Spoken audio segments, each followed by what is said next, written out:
మెదక్ జిల్లాను కేసీఆర్ గారు వారి నాయకత్వంలో ఎంతో అద్భుతంగా అభివృద్ధి చేసింది.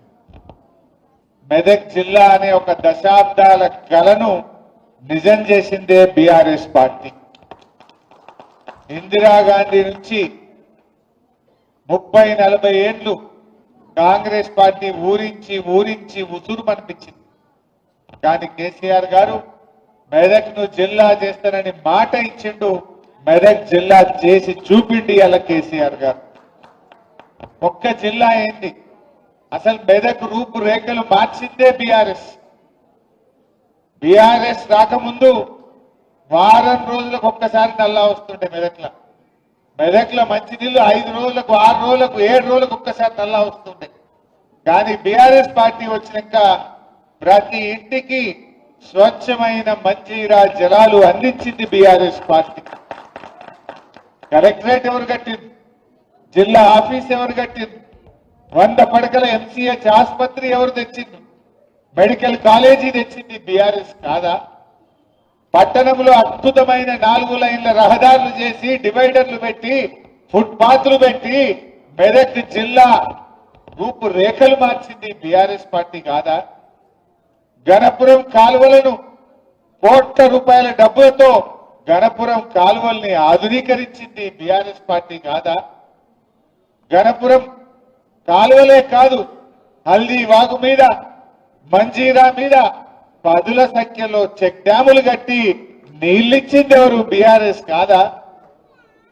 ఏం చేసింది మీరు గతంలో? జిల్లా చేయకపోతే, చెక్ డ్యామ్ కట్టకపోతే, హల్దీ మీద కాలువల్ని ఆధునీకరించకపోతే, మంచి నీళ్లు ఇవ్వకపోతే, రైతులకు కరెంట్ ఇవ్వకపోతే, ఇవన్నీ చేసింది బీఆర్ఎస్ కదా. అరే మెదక్లో అద్భుతమైన రైతు బజార్ కట్టింది ఎవరు? బీఆర్ఎస్ కాదా? ఇలా రైతు బజార్ కట్టింది కూడా బీఆర్ఎస్. గ్రంథాలయం కట్టింది బీఆర్ఎస్ పార్టీ. చెప్పుకుంటూ పోతే చాలా ఉన్నాయి. నేను అడుగుతున్నా, 2 ఏళ్లైంది కాంగ్రెస్ ప్రభుత్వం వచ్చి, ఒక్క పని చూయించగలుగుతారా? हमारे मुसलमान भाई भी दिख रहा मेरे को। शादी खाना कौन बनाए भाई? मेदक में शादी खाना बनाए बीआरएस पार्टी। मेदक में टिमरिस का स्कूल और कॉलेज लाए बीआरएस पार्टी। इमाम मौजूम साहब लोगों को तनख्वाह दिए, उन लोगों को डबल बेडरूम घर दिया बीआरएस पार्टी। क्या नहीं करे बीआरएस? अपना खबरस्तान के लिए 2 करोड़ रुपया देके काम करवाया बीआरएस पार्टी। अपने दरगाह मस्जिदों के लिए पैसे दिया बीआरएस पार्टी। 2 साल में कांग्रेस पार्टी कुछ करा माइनॉरिटीज के लिए? 4000 करोड़ बजट देते बोले, वो भी नहीं दिया। इमाम मौजूम साहब का तनख्वाह बढ़ाते बोले, वो भी नहीं करा। 1 रुपया भी आज तक इमाम मौजूम साहब को नहीं मिला। मुसलमानों को एक छोटा भी काम ये मेदक में 2 साल में नहीं हुआ। मैं पूछना चाहता हूं, मेदक में कुछ कारोबारी हुआ, कुछ काम बना, कुछ कॉलेज ही आया, कुछ गली में रोड बनाया? जो कुछ भी आज है ये बीआरएस ने कर चुका है। మన పార్టీ చేసిందే తప్ప ఏమైనా జరిగిందా? మంచి నీళ్ళు ఇచ్చింది బీఆర్ఎస్, జిల్లా ఇచ్చింది బీఆర్ఎస్, రైలు తెచ్చింది ఎవరు? బీఆర్ఎస్ పార్టీ తెచ్చింది కదా. ఆ రైలుకు భూసేకరణ చేయించింది, ఆ రైలు రావడానికి రాష్ట్ర ప్రభుత్వం వాటా కట్టింది, రైల్వే అధికారులతో మాట్లాడి మెదక్ ప్రజల కళ రైలును నిజం చేసింది బీఆర్ఎస్. అరే 2 మహిళా రెసిడెన్షియల్ డిగ్రీ కాలేజీలు తెచ్చినాం. ఎస్టీ మహిళా రెసిడెన్షియల్ డిగ్రీ కాలేజ్, బీసీ మహిళా రెసిడెన్షియల్ డిగ్రీ కాలేజ్ కూడా మెదక్లో తెచ్చాం. ఏం తేందేముండదు, ఎన్నో అభివృద్ధి కార్యక్రమాలు జరిగినాయి. మరి 2 ఏళ్లలో అసలు జరిగిందేమనుందా? మా కృష్ణారెడ్డి చూస్తుంటు మార్కెట్ కమిటీల గోడౌన్లు కట్టింది, మార్కెట్ కమిటీని ఆధునీకరించింది కూడా ఆయన చైర్మన్ ఉన్నప్పుడే చేసినాం. ఇలా చెప్పుకుంటూ పోతే ఎన్నో పనులున్నాయి.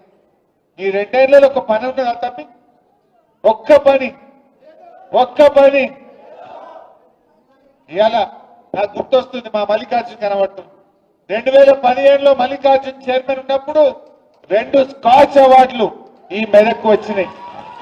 బీఆర్ఎస్ మున్సిపల్ చైర్మన్ ఉన్నప్పుడు 2 స్కాచ్ అవార్డులు కూడా మెదక్ మున్సిపాలిటీకి కూడా ఆ రోజుల్లో బీఆర్ఎస్ హయాంలోనే వచ్చినాయి తప్ప ఈ కాంగ్రెస్ చేసింది ఏం లేదు. కాంగ్రెస్ కాలంలో ఒకటే పేరు మెదక్ మషూర్, గాడిదలకు మషూర్ చేసింది. ఏమన్నా చేసిరా వీళ్ళు? మీ హయాంలో ఏమన్నా మషూర్ అయిందంటే గాడిదలకు మషూర్ చేసింది. కానీ ఇలా బీఆర్ఎస్ వచ్చినాక జిల్లా చేసింది, కలెక్టరేట్ కట్టింది, ఎస్పీ కార్యాలయం కట్టింది, మెడికల్ కాలేజ్ తెచ్చింది, రెసిడెన్షియల్ మహిళా డిగ్రీ కాలేజీలు తెచ్చింది, టిమ్రీ స్కూల్ తెచ్చింది, టిమ్రీస్ కాలేజ్ తెచ్చింది, 4 లైన్ రోడ్లు చేసింది, మంచినీళ్లు తెచ్చింది, రైలు తెచ్చింది, మెడికల్. ఎన్ని చెప్పాలి? ఇట్లా చెప్పాలి.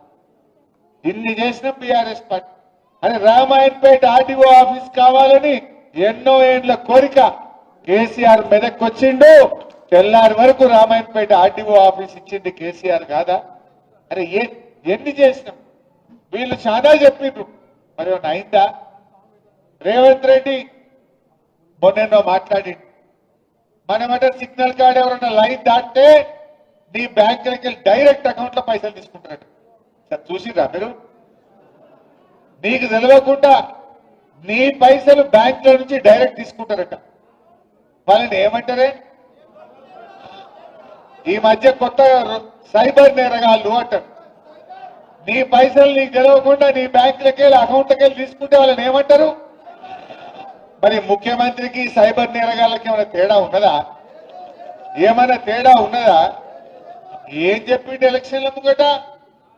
మహాలక్ష్మి 2500 ఇస్తా, మీకు 4000 అవ్వాతాతలకు పింఛన్ ఇస్తా.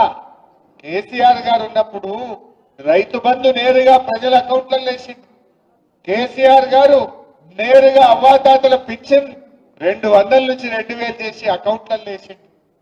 కేసీఆర్ ఏమో ప్రభుత్వ ఖజానా నుంచి ప్రజల ఖజానాలోకి, ప్రజల అకౌంట్లలో కేసీఆర్ డబ్బులు వేస్తే రేవంత్ రెడ్డి ఏమంటున్నాడు? ప్రజల అకౌంట్లలోకి వెళ్ళి పైసలు పుచ్చుకుంటాడు. నువ్వు మహిళలకు 2500 అవ్వాతాతలకు 4000 అకౌంట్లో ఏమయ్యా రేవంత్ రెడ్డి అంటే, నేను ఏసుడు కాదు తీసుకుని తెలుసు నాకు అంటు. ఏసుడు తెలియదు తీసుకుని తెలుసు అంటుండు. అయినా వేద్దామా? బాగా ఆలోచించండి.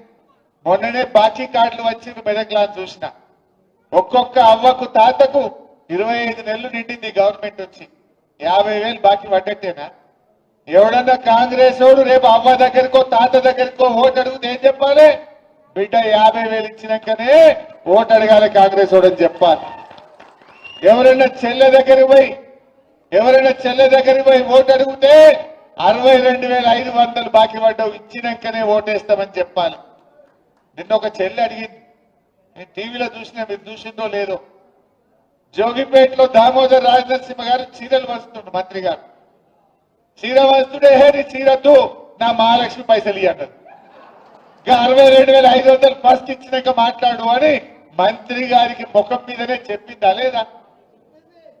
మొన్న ఒక మంత్రి గారు వివేక్ గారు చెన్నూరులో తిరుగుతుంటే ఈ రోడ్ ఎట్లున్నది, బుగ్గలు లేవు, ఏం సంగతి అని ప్రజలు చెన్నూరులో మంత్రి గారి మీద తిరగబడ్డారు. బట్టి విక్రమార్క ఉప ముఖ్యమంత్రి గారి మీద మదిరల మహాలక్ష్మి సంగతి ఏంటి చెప్పు అని మదిరలో ప్రజలు ఆయన మీద, ఉప ముఖ్యమంత్రి గారి మీద తిరగబడ్డారు. ఇవాళ పొద్దుగాల ఇంకో మంత్రి పొన్నం ప్రభాకర్ హైదరాబాద్ లో తిరుగుతుంటే జనం పొన్నం ప్రభాకర్ ను నిలదీసినటువంటి పరిస్థితి.